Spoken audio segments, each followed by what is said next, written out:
in this time where we're being told that everything you want, you should get or you deserve. And I think that's more towards women. But of course, it's men who think like that too. In this time, we've taught everybody about what they should be able to get, but we haven't taught anybody about sacrifice. Yeah. Like, what are you willing to lose? Right.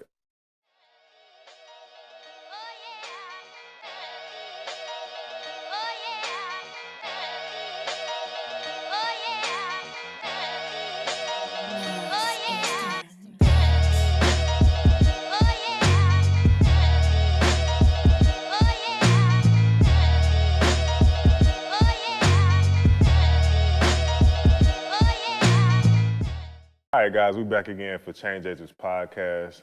My name is Caleb. This is Trav.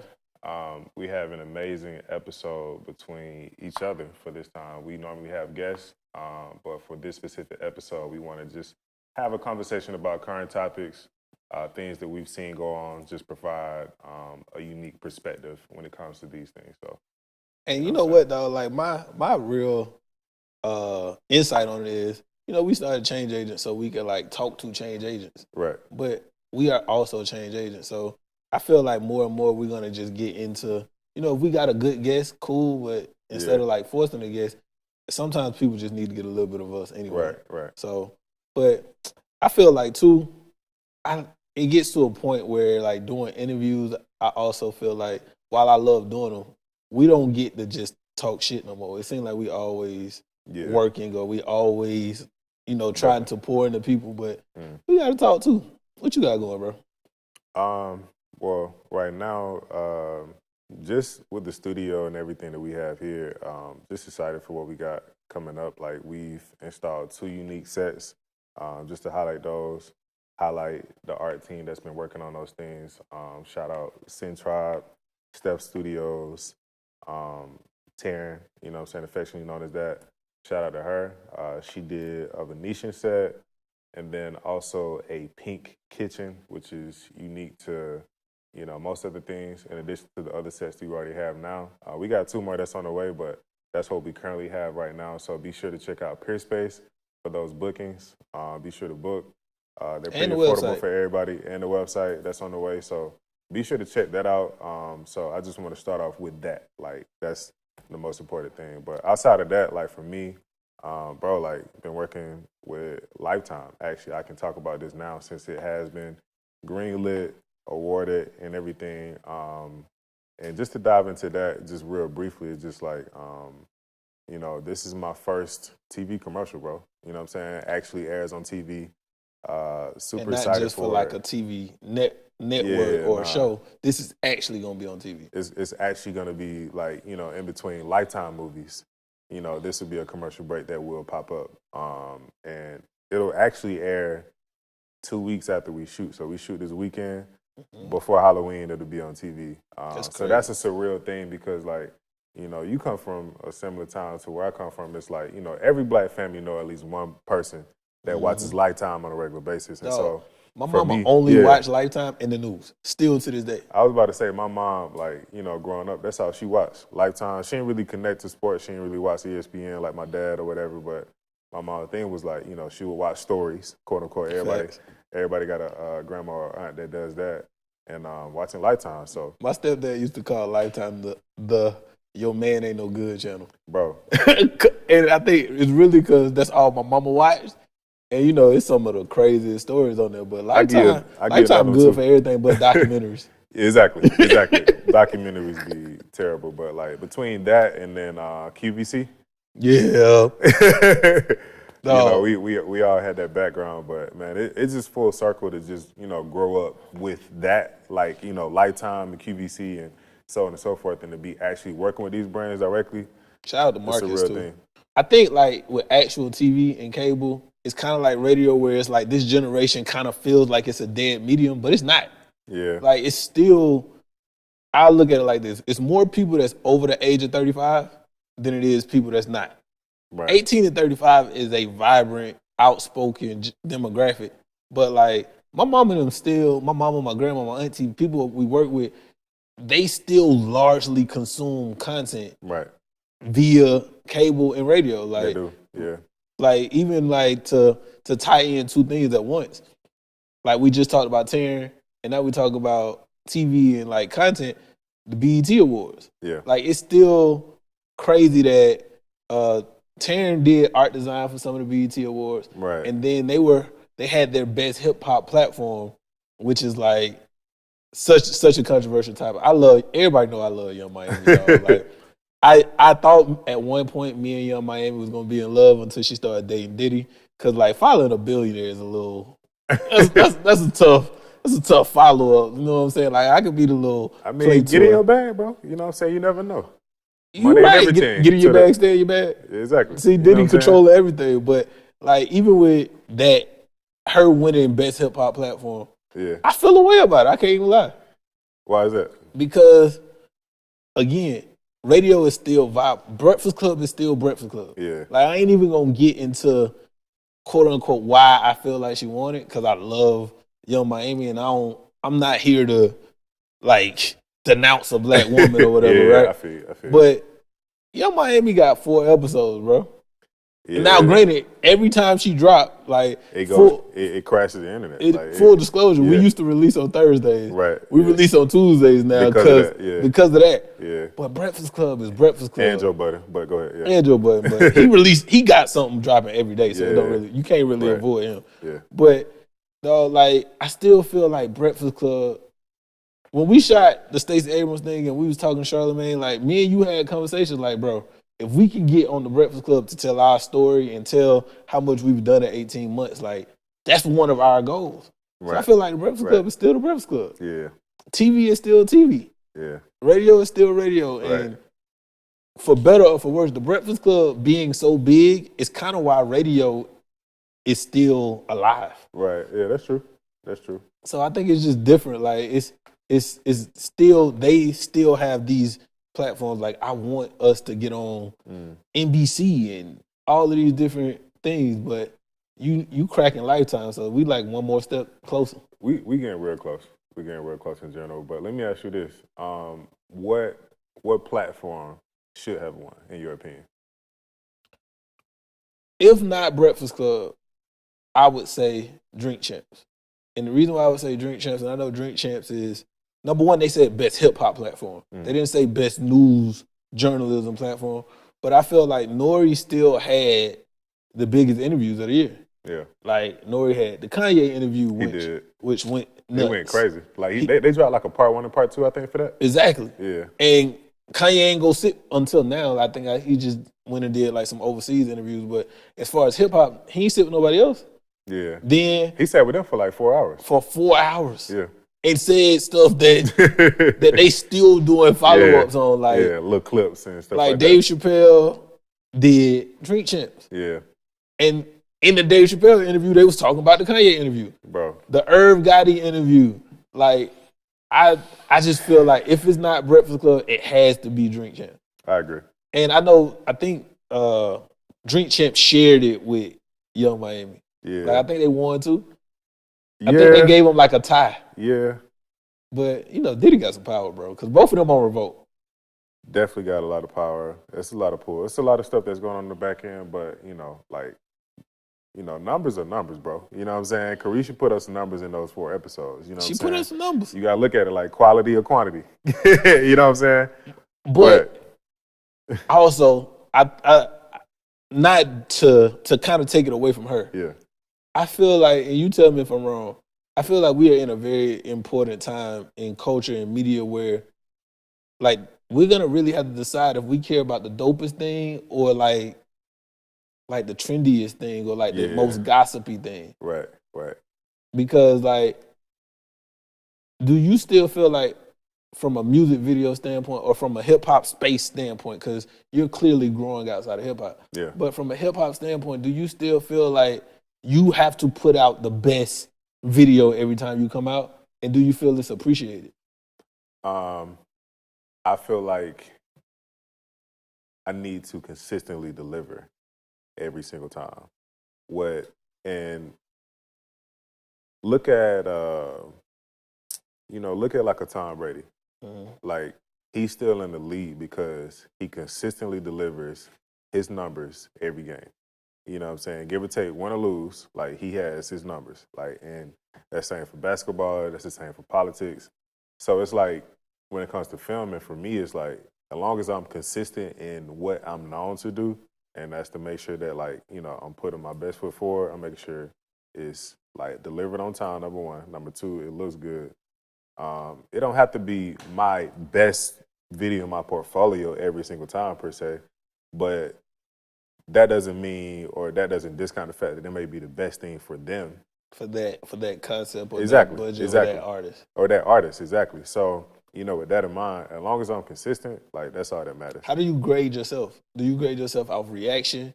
Do you grade yourself just off of your own eye? Do you grade yourself off of how we feel about it? Because we grade you on a curve, but I really feel like you the best. So when I say, oh, this is dope, it's dope. But we definitely had conversations where I was like, man, this could have been this way. Yeah. And I feel crazy even like critiquing you. But how do you grade yourself? I mean, number one, I'll say, bro, like, I mean, self-reflection is everything. Like what we talk about all the time is just like, I always take time to like look at every single project and just look at like, did I really exhaust all of my resources like on this project? And if the answer is yes, what more could I have done? You know what I'm saying? So I'm not going to like beat myself up about what it should have looked like or what should have happened. Like, no, like given the resources, which it could have been, you know, $100 or $100,000. Like, regardless of the resources, I exhausted everything. Everything you could do. Everything. So and that's funny because, like, from a creative standpoint, I think all of us, no matter what our creative medium is, we kind of go through a checks and balances. Right. But I can't read, like, as a writer, I can't read my own stuff. I got you. Because I'll always change another line. You're always revising it. Every time. And I think that's a confidence thing, too. Yeah, I feel you. I used to be that way when it came to like video editing. Like, I mean, bro, like, some cats is like, you know, they might take a video and it might take them like 2 weeks to a month to like edit one video. And it's like, I had to realize, like, I had to find that happy medium between like, you know, delivery dates and, you know, I guess just volume. Like, just, you know, because there's no way you can grow at that rate. Exactly. Like one video a month. It's like, so you telling me that in a calendar year, you're only working on 12 videos? Like, it's just not going to keep up with the demands of not everybody in the market, but just literally one client. But one client probably going to want like 25 videos in a year. In a year basis. That's 2 videos a month. Especially now. That's not a lot. Yeah. You know what I mean? So it's like, with that in mind, it's like, you got to meet, well, one, you got to meet people where you are, and also you got to meet brands where they are too. So it's like, if brands are like, yo, like, we want to lock in with you, like, we need this, we need that. So it's like, you got to meet them where they at. And so, like, for me, what that looked like for me in real time is like, instead of editing a video exactly the way I want it, maybe I could sacrifice a little bit and give them 80%, and then I can lock them in as like a client. But if I'm always pushing for 100% every time, you're not going to keep them as a client. They're just going to be a customer. A client and a customer is 2 different things. So, Facts. It's like a one night stand and a girlfriend. Yeah, exactly. Yeah. Exactly. It's 2 different things. So it's like, I always got these crazy ass fucking like. But no, that's a good analogy. It's like, you know, a customer is like, they're gonna buy one time, you know, every now and then. But a client is like, a client, they rocking with you. They locked in with you. Like, wherever you go, they go. And I think that's the goal, right? And it's like, how do we get more clients? How do we get? I feel like if I had 20 consistent clients, that's better than 200 customers. Right. Because in this space that we in, nobody is trying to do one thing one time. Right. So like, if they like what you do, they gonna follow up. Keep coming it's back. Like, we got certain people who shoot podcasts here that shoot podcasts here every week. But right. even with that, like, shout out to Crystal. Crystal shoot for her own network. Right. She shoot her podcast every week. I'm upgrading her space as we, like, right now they're upgrading her space without her knowing. But it's just like, okay, we have you as a client. I want to give you more because you consistently here. Right. You pay for time and then don't show up because of whatever happened in life, and you don't be like, yo, can I get my money back? Or right. Can we move this? Or can I change this date 4 or 5 times? Like, right. So you just have that appreciation. But you brought up something that had me triggered this week, bro. Wait. Tom Brady had me triggered this week, bro. Like, not Tom Brady, and we don't know his true story or the whole story. Yeah. But like the narrative that's going out that the reason Tom Brady is getting divorced is because he chose to play another year and his wife has a problem with that. I think that's the most insane shit in the world, bro. It's crazy. And I don't think I'm ever gonna be on the other side. I gotta go sit down with a therapist, or I gotta sit down with like another woman that I respect her perspective. Cause I feel like everybody's talking off emotion. And, you know, just to get some backstory, Tom Brady is what, 20 years in? Yeah. Tom Brady's 20 years into his career. Tom Brady, I don't think there's a person alive that calls another quarterback the GOAT. Like, he's probably one of the unanimous best at what he did for any sport that we ever had. Yeah. I mean, he's the Michael Jordan of football. He's the Tiger Woods of football. Like, he's the Serena Williams of football. Like we got to keep that into perspective, too. And as an athlete, like as when your career is mental based, you can do it as long as until you go see now. Right. Like you can technically direct until you 90. Yeah, exactly. Like imagine if your dream had a shelf life of only 20 years or 15 years or whatever. Bro, like, and it's like, you know, just going back to, so we're all retired athletes, right? So like you play ball, I play ball too, and it's like, you know, in retrospect, it's like, you know, we at the age now to where it's like we probably would have been ending, you know what I'm saying, our careers as athletes. Mm-hmm. And that's short in the grand scheme of things of like our entire life. Like, you know, we got what, like in real time, right? Like 60, 70 years, like max, in a real way. Like do you know what I would do? When it comes to sports though, like our sport career is like maybe 30, 35. And so like actual and on a pro time, level, yeah, exactly. 10 years, 15 years, maybe. Max. So, like, imagine if you told me right now I could go play another 2 years of college ball.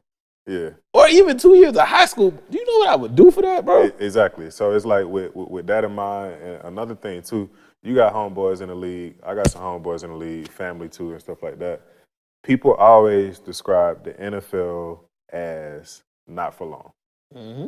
You know what I'm saying? And so, with that, it's like it's for a short amount of time, not a long time. So it's like you need to get in, maximize your time there, and move on. That's what all of us have been taught when we came through school, when we came through college and stuff like that. And it's like for the cats that made it, some did what they were supposed to do, some didn't. But when you look at like a Tom Brady who's like an outlier, you know what I'm saying, and he got to a mark to where he's 20 years in, going on 21, like this is unprecedented. Like this is unheard of. He's not even the 1%. He's the 0%. He is. So it's like you got somebody who's doing something that's never been done before. Why are we trying to control what his narrative looks like? For an extra 4 months, bro. And I know like women gonna give us the pushback. Well, you know, she want him to be home for the kids. She want more time with her husband. I got two things to that, and y'all can kill me all y'all want to. Number one, you know what you signed up for. It's not like Tom Brady was some unknown when they met. Like, he was Tom Brady already. Yeah. You know what I'm saying? And right. That's why in my dating life, I have been, especially now, like even when I was in the medical field, but especially now, I'm very forthcoming with the fact that I'm going to be busy as fuck, bro. Right. I'm going to be busy because I look at it like, even though I don't plan, we could do this, like we said, we can do this forever. Yeah. But at this level of day-to-day dedication, I know I'm going to do this 20 years. Yeah. If you really plan to be my wife, I plan to live at least 40 years. You get at least a 20-year clearance. Right.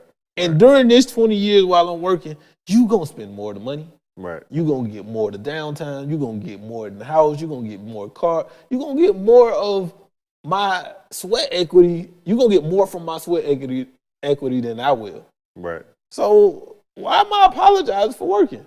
Right.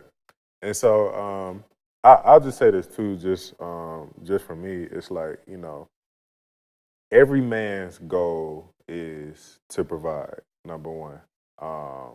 White, black, brown, every man, yellow. Not these niggas. Like every man, period. Like white, black, brown, yellow. It don't matter. Like that's every man's goal. Like innately, when you're born, all you want to do is provide for your spouse, you know, male or female, whatever the case may be, and your kids.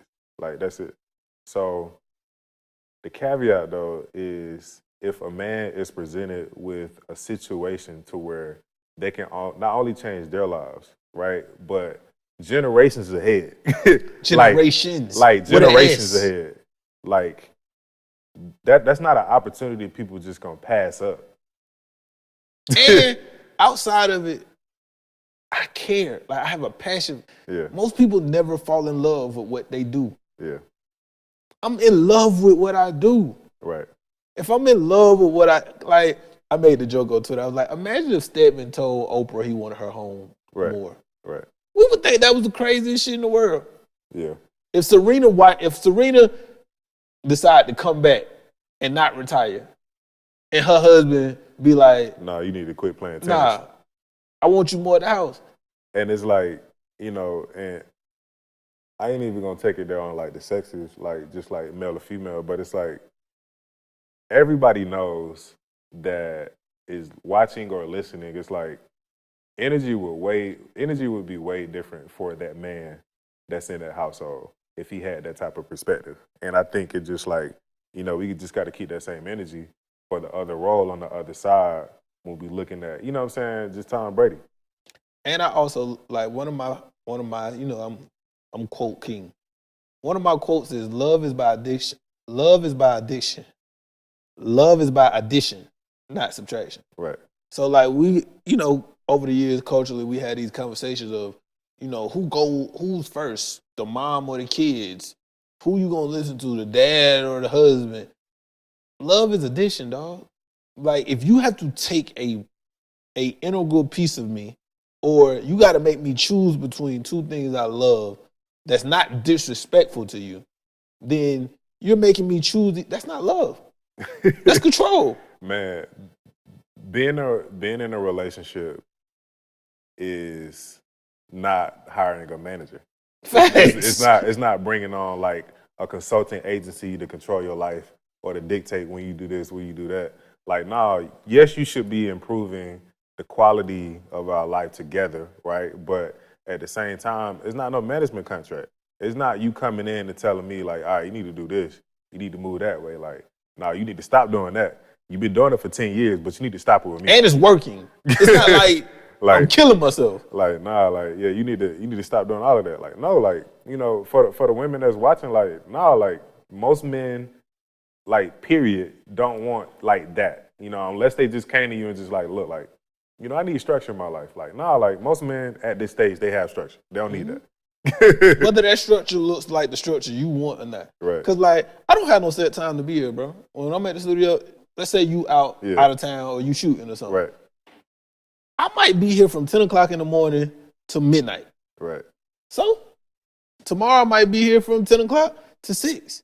Yeah. We building something that can change the next 2 generations of our lives. Right. I couldn't imagine being like, oh, this didn't work out the way it was supposed to work out because I went home at 6 o'clock because my girl wanted me home every day. Or because I had to make sure I was there for date night. Now, granted, it's going to be some, not to over minimize it. Granted, it's going to be some stuff like, hey, the kids have this tonight. I want to make sure I make that. Or, my son has a game or something like that. But even I know and my son knows, every now and then I might miss a game. Every now and then we might have to move the family dinner. Every now and then we might have to move the family vacation. I think it's just about perspective. And I feel like in this time where we're being told that everything you want, you should get or you deserve. And I think that's more towards women. But of course, it's men who think like that too. In this time, we've taught everybody about what they should be able to get, but we haven't taught anybody about sacrifice. Yeah. Yeah. Like, what are you willing to lose? Right. And I think that that's our relationships. Our relationships should require like some type of sacrifice where we're sacrificing in, our time away from this thing. They may be sacrificing in another way, but it needs to be on both ends, some type of sacrifice, like at the end of the day. It has to be that. It has to be. Because every level of your life that you grow in is going to require you to leave something. Yeah. Like, it's in order to get something greater, too. it's not like you sacrificing with it in vain. Like, there's a reward on the other side. And it's like, I think for a lot of people, male and female, they just need to keep in mind that, like, yo, like, it is a reward. It's not for no reason. Yeah. Like, none of this shit is for no reason. And I'll piggyback, you know what I'm saying, and really touch on this too. It's like, you know, Tom Brady is trailblazing. You know what I'm saying? Trailblazing. It's like he's doing something that hasn't really been done before. Like you said, he's a part of that 0%. And I say that to say this. It's like, you know, October 6, 1989, like, you know, what was it, Time Magazine? No, it wasn't Time Magazine. It was the AJC, October 6, 1989. It was an article, the headline was, Blacks Want a Shot at the Film Industry. And this was the headline for the newspaper. And what was that, 32 years ago? Tomorrow will be 32 years. Tomorrow will be 32 years ago. That's crazy. So it's like, with that in mind, and for us to be doing what we're doing, building a space or cultivating a space that's for all people, right? But mostly for like minorities and like building us and putting us in the same space. This is the foundation. Is just like, why are y'all so upset with us building this foundation that hasn't been here or wasn't here 32 years ago? You writing the script. Like, so how are you so upset with the way that we're moving, the way that we're, like, we don't have a blueprint for none of this, right? But we're trying to figure it out. Tom Brady is trying to figure it out. Trying to figure it out, bro. Nobody else has done this. He's trying to figure it out. There's no blueprint. That's why I hate these cliche phrases like, you know, esteem grace and all of these. Because y'all don't really have this. Like, culturally, it's not even man or woman. It's like, culturally, we don't have patience. Right. We don't really extend grace to anybody. And we don't really try to understand anything new. Right. So if this is uncharted territory and you're not trying to understand it, then that means you want things to stay the same. Right. Whether you know it or not, you want things to stay the same. So it's really hard for me to empathize with that. And I know that might be wrong in certain instances, man, but it's really hard for me to empathize with you telling a man that's on a real path that he should come off that path for a temporary ego stroke. Yeah. Essentially is what it feels like to me. Yeah. And, you know, kill me all you want, but, you know, like, even like to, you know, take it back even to like new projects, right? I had the pleasure of producing my first project without you. Yeah. And, bro, I know what I'm doing because we've been doing it, but I didn't know what I'm doing. What I mean is I've never done that. Yeah. And I'm like, okay, I called Caleb for this. Okay, I called this. We checking on this. But I got to work with, you know, we had some footage where we was talking about how Elliott Wilson used to be somebody that I looked up to. I still look up to him. Right. I appreciate, number one, the fact that he is who I thought he was. Right. But his work has been what it is. So I got to go produce something and bring somebody from Albany, one of my friends who hasn't, not saying he hasn't shot amazing things, but he hasn't worked at this type of thing yet. So I was able to bring him along with that. Yeah. Bring another person on our team, bring them along with that. Right. And we went and shot one of the hottest up and coming artists. I'm not gonna say who it is because it's not out. Yeah. And this is gonna come out first. Yeah. But we went and shot this. I produced it. We did this. That was Monday. Boom. So Tuesday, I fly to New York. And I'm gonna pause you before I get into Tuesday, but like in addition to that, bro, it's just like, you know, it's just so dope because like, you know, me, you, Elliot, you know, some of the team, shout out Connor, shout out Fisher, shout out Tony again, but just some of those guys, it's just like we all in the room with Elliot and he's telling real stories in a real way about some of those different DMX and like running through the airport with DMX and, you know, his situations with Jay-Z or this and that. It's like people don't really get those experiences unless we're in the rooms that we're in. And in order for us to stay in those rooms, it's not going to look as balanced as most people think it's going to be balanced, bro. Sometimes it's going to be like 80-20. Sometimes it's going to be 90-10. It's not always going to be 50-50 work life. It's going to shift around. It's going to shift around. Because it's just a part of it. And it should. Like, bro, 2 years ago, I couldn't tell you what kind of lens that is. Yeah. You know what I'm saying? Like, right. So like then I'm looking at it and I'm like, I ain't even gonna lie, I'm gonna be 100% honest. After I finished that shoot, because we might have started at like 10 o'clock that morning. Yeah. And we probably ain't in till like 9 o'clock that night. Right. And I really like dead ass was like, bro, I don't know if I would have got to do this if I was married. And that's sad. And people are like, well, what's the parallel? I'm like, because I had no idea of how to tell somebody what my day was gonna look like. And like the way people are trying to govern their partners now, men and women, is you got to be available at this time for this text message, for this. Crazy, like, bro. It's crazy. That shit is insane. Like, and it's just like, you know, we at that stage to where it's like, you know, people ask you like, yo, like, you available in 4 months? I don't know if I'm available tomorrow. Bro. Like, I'm taking this literally day by day. Today, Wednesday, October 5th, I'm just focused on that. Shout out to Tut, man. Tut be calling me every week like, bro, what you look like in 3 weeks? Bro, it's just like, yo, like, you know, I have some soft holes, or I might have like a confirmation on this or a confirmation on that, but a lot of this stuff changes in real time. Like, that's just the industry, period. Bro. So it's like, I don't really know what the day look like. I can't really communicate that. I'll try to give you my best perspective on it. But it's probably going to be in real time. And it's like, also, it's like, you can't really hold me accountable to whatever I said when I already told you that, you know what I'm saying? I told you my life is like this. Exactly. I told you that on day one. And I'm not, I'm gonna probably die this way, bro. I'm not missing an opportunity, a real opportunity for anybody else's feelings, bro. Right. Like, at all. Right.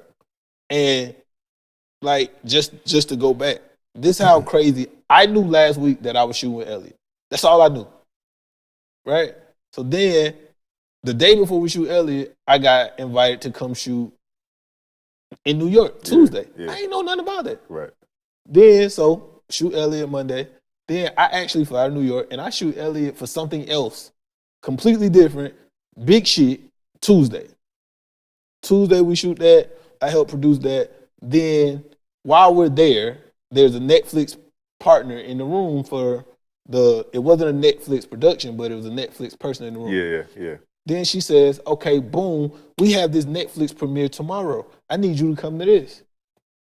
And on top of that, I had to do something with Forbes on Wednesday. So that was my Monday, then that was my Tuesday. Now my Wednesday has gone from me flying home to me going to a Forbes event, me with a team on Madison Ave. Why you still in New York? Why you ain't tell me? Huh? Yeah, why you ain't tell me? Or you told me you was coming back today. You told me, like, how do you plan for that? It's like, bro, like, again, one, like, and this is advice just in general. It's like, you literally have to take this life one day at a time. Like, don't try to think about too much at one time. Just focus on one day. Like, conquer the day, move on to the next one, do the same thing. And just at that point, whatever your goal is, in, 5 years or 10 years, you'll get there by focusing on every single day is that. That's it. I think that goes to that Drake quote too. Never ask for permission, ask for forgiveness. Yeah. Because you can't ask for permission, and I ain't going to. But you can't act like, hey, babe, they want me to shoot for Netflix. You mind if I like stay an extra day? And I do feel like a part of it is paranoia. Like, we have so much media and so much talking and narratives and conversation about people doing the wrong thing, like cheating and doing all of this lying or saying that they doing stuff and they're not doing it. So we just have, as a culture, we have this just natural paranoia and hysteria. If you can't control your partner, it's because they're doing something you don't want them to do. Right. That's not always the case. I'm not saying it's never the case, but I think throughout my career, what has always pissed me off is you can see my results. Yeah. So if you can see my results, why am I constantly having to re-explain the same shit? Or why are you constantly asking me to re-explain it? Because I'll go tone deaf like a mother. Like, I'll stop texting in a minute. Yeah. With no... Right. I could love you to death. Right. At a certain point, I'm not explaining work to you. Yeah. I'm not explaining that, dog, Caleb put me on this, and that led to this, and that led to this, and I just touched 10 people that I idolized for 30 years, and not only did I meet them, they paid me. Right, exactly. I got paid to meet somebody that I idolized. Right. And do something that the whole world is going to say, you want me to apologize for coming home late? Right. Yeah. Or you want me to apologize for saying, hey, I know I said this was the last year we was gonna do this, but Jay-Z wanted us to shoot a documentary, so I'm gonna need 4 more months. Imagine me apologizing for that. Right. Man, I lose my shit, bro. Right. And then just to bring it full circle, and then we can move on from this. It's just like, you look at like a Tom Brady, and it's like, he going home to his wife, and he's like, yo, like, I know I said this was the last year, but, this is the year where I can really break this record. I can break that record. And this is what I've always dreamed of since I was 7 years old. Who's going to tell him no? Who's going to tell me that something that I thought I couldn't do? Man. Now I'm right here. I'm on the goal line. Yeah. And you tell me, like, nah. You want to take me out of the game? Yeah, we're going to sub in this other quarterback. Right. Get the fuck out my face, dog. So it's crazy. But just to shift gears, just to talk about like work-life balance a little bit more, it's like, you had the week where you traveling Monday, or you shooting Monday in Atlanta, you traveling Tuesday, you still in New York Wednesday. And that's a normal thing for us. That's not like crazy at all. Like that's a very normal It's a regular week. amidst everything that we got here at the space. And it's just like, amidst that type of work schedule, what type of advice would you give somebody that's, because I don't have kids. So it's like, how is that managing all of that with, your son, your mom and family back home in Albany? Like, how do you kind of like time manage that? So what I've learned to do is, number one, planes go everywhere. Yeah. So like even in the midst of that week, so that week I ended up leaving. I left New York Thursday. My son texted me Thursday night and said, "Hey Dad, can you come get me?" Now my son is 12. I don't know if a 3-year-old understands that or a 5-year-old understands that, but my advice is find a regular system, so when you deviate from the system, it's not as bad as you not just ever being there. So, perfect example, when I was in the medical field, I used to work in a different state every month.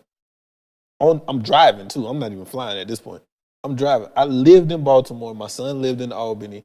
And my mama used to tell me I was nuts. And this is my mama. This is my mama who this is her only grandson. This is her only grandchild. And I'm her youngest son. Like, she cared about all of us, but she still thought I was crazy. Bro, I used to work. Let's say I left here on a Sunday night. I go to North Carolina, work in North Carolina for 2 days, go to West Virginia for 1 day, then go to Maryland, back to Maryland the 4th day. And then I would drive from Baltimore to see my son every 2 weeks.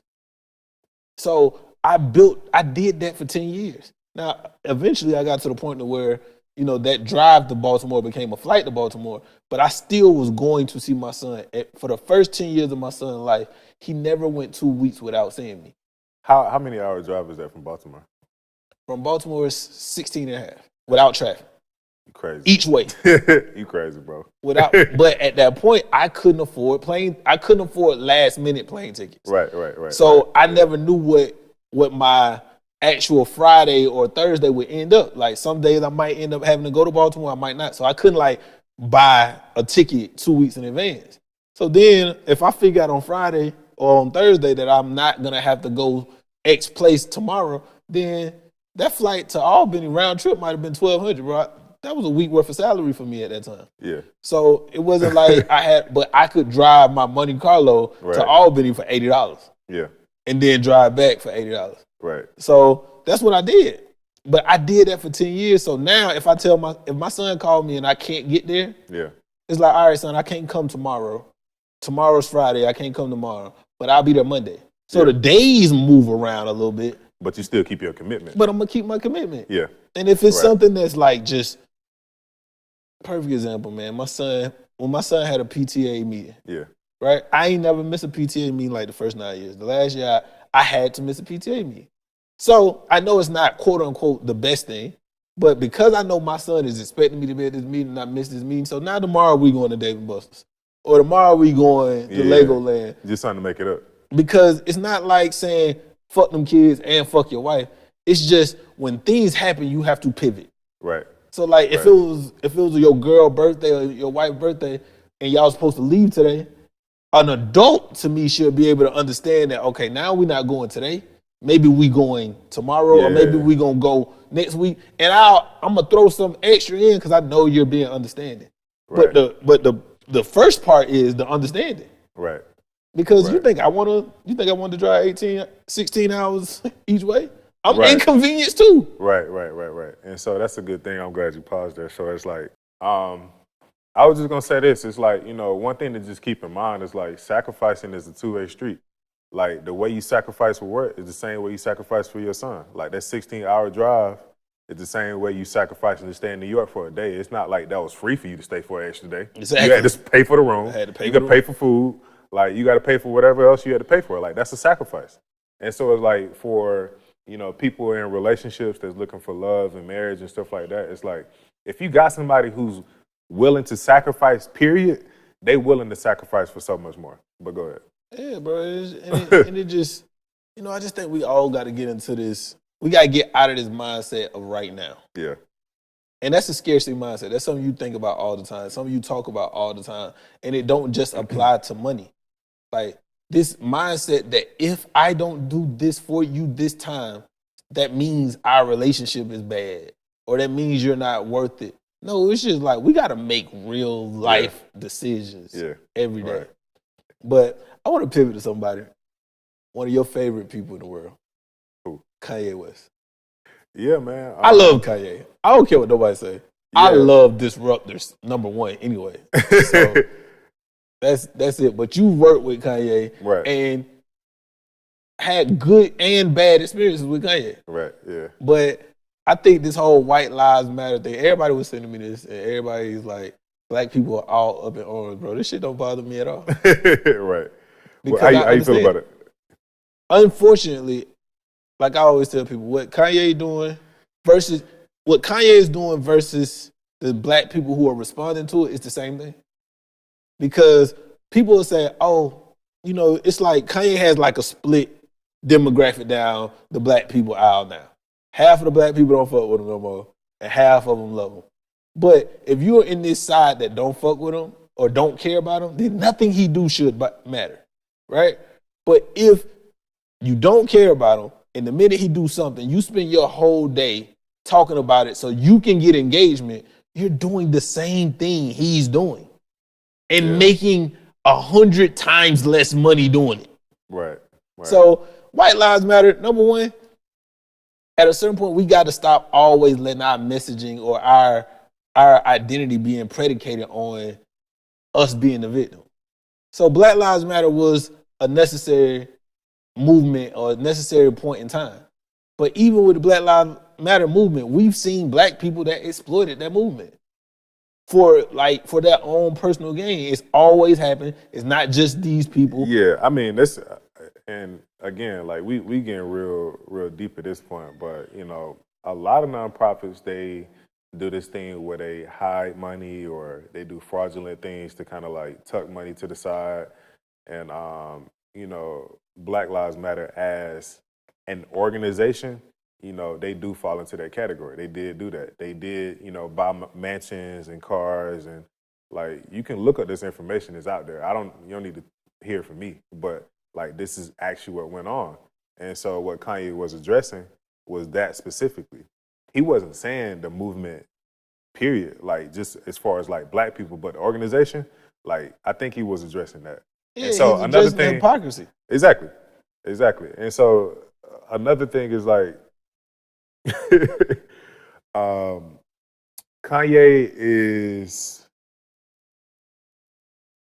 Kanye understands one key thing that a lot of people I feel like haven't really grasped onto. He understood that controversial statements or things that are controversial in general, they increase your awareness about that person. Now people are talking about Kanye. Now you can sell anything. You can literally sell water to a motherfucking sea lion. Like you can sell like anything and people are gonna buy it. And that's the key thing, and that's what he understood. So it's like he's either at the beginning of a deal or ending the deal. And that's the whole reason why he wore the shirt. And I can only have that. It was the season 9 launch. Yeah. So if you're not talking about my clothes, I'm gonna make you talk about my clothes. He's gonna make you talk about the clothes. And that's the thing. That's what it boils down to. It's not just a shirt. Like Kanye trying to make money. Like that's really what it is at the end of the day. Am I saying this right? Hell no. But I'm just aware about what's going on. But like Cardi finna drop a verse. She go on Instagram. I mean, she go on Twitter and she beefing. When everybody in a space of there's sellers and there's consumers. There's sellers and there's buyers. All the sellers have realized that in this point in time, all we care about is drama. So everybody do outrage marketing. Right. Either I'm beefing against this person, that's gonna get you to come listen to my song or come buy my song, or come buy my ticket. Right. Or I got more money than this artist, so this gonna make you, and I'm gonna tell you I got more money than this specific artist. Or I'm gonna tell you that I'm better than Donald Trump. All of this stuff. Look at the baby. You know what I'm saying? Like, look at the way he's been approaching just the Meg and Tory situation. Yeah. And the only reason he's doing that is because he dropped the album. He dropped the album.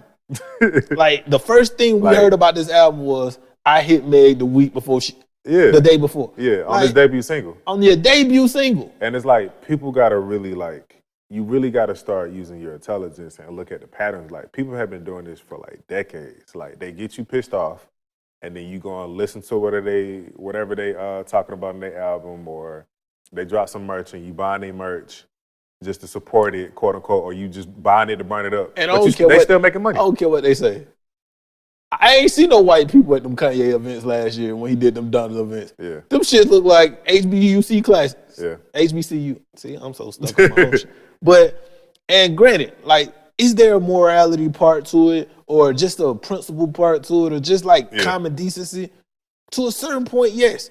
But also, if I believe that the people who are controlling y'all is full of shit, then that kind of goes against me saying, okay, I'm not going to touch this. Right. And we live in a clickbait era. I always say this. I know Van. I've spoken to Van a lot. Me and Van got a lot of friends. Van used that Kanye moment too. Like, he used that moment for the next 6 months. Right. And then outside of that, we use sound bites. If I say, Caleb, man, it looked like, you know what I'm saying, it looked like you not shooting at him was a choice. Right, right. Was it? It might not have been a choice. You would have said, boom, well, nigga, this was the budget I had. So you could have came to me and said, this is the budget I had. Right. So on one hand, two things could be true, but if I only take piece of the statement, or if I'm already coming into this like, y'all told me to be mad, so I'm going to be mad about this. I'm reading it with that eyes. Yeah. Now it's off. Tory could have put out, or the baby, let's use the baby, because I don't like messing with the Meg situation too much. But the baby could have put out the worst song in the world. If everybody was saying it's hot, you go into it, listening to it, trying to find the dopeness in it. If everybody's saying, fuck that nigga, you go into it trying to find the reason to say fuck that nigga. Yeah. Like, we have become such pawns to programming and media that we don't even realize, like, they be pulling our chain all day, dog. All day. And it's like, everybody is pushed and pulled, whether they feel like they high and mighty in the world, or they just a regular Joe who, does whatever on a daily basis. But it impacts everybody in some way, and they respond to it. And it's like, it's cool for certain people to be impacted, but does it always warrant a response? No. Like, you ain't got to respond to it. I don't know who you don't like. You know why? Right. Because you don't sit around talking about niggas you don't like. Exactly. I can tell you who you love. I can tell you who you admire, who inspire you. If it's really that deep, I'm not finna spend my day mad and telling you how much I'm mad about somebody I never met. Right. Because it's like, at that point, you're putting energy towards a thing that don't even matter to you. And I think the biggest thing that bothers me, because it's happening to Kanye now, but it's becoming the norm. The biggest thing is, the minute I don't agree with you, I discount everything you did before. Right. Yeah. Everything you did before. Like, I remember last year, people was acting like Jim Brown couldn't say nothing to black people. Or Harry Belafonte, because he got a white wife, can't say nothing to black people. Like, like, nigga, they put dogs on this man. It's like, crazy. We got to stop being so emotionally irrational. Yeah. This shit is nuts. And on the second part of it is, like, so we can total this out, is I think what all of these topics, the Tom Brady love, it comes back to family, bro. It does. Like, it comes back to us building families, which in conjunction builds trust. And when you build trust and build a family, now you have structure. We are such a dysfunctional culture that it's like nobody knows what's right from wrong, what they should be mad about, what they should do. And it's hard to look at. And that's another reason why, from an artistic standpoint, we have a responsibility. Yeah. But we also have a responsibility to have the tough conversations. Like, say what you want about Dave Chappelle, you say what you want about Kanye, you say what you want about Diddy, you say what you want about Jay-Z, you say what you want. These people are not scared to disagree with you and have that conversation. And I think that's the only way you can be a change agent, is if you're not willing to go against popular opinion, you ain't never gonna change shit. Right.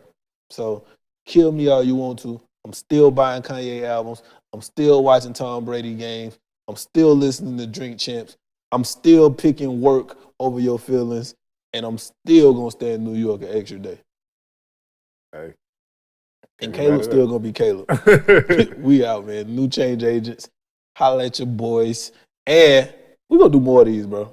We got to. We gotta do more of these because I gotta get my shit off. You gotta get your shit off, and then we just gonna bring, guests in and out.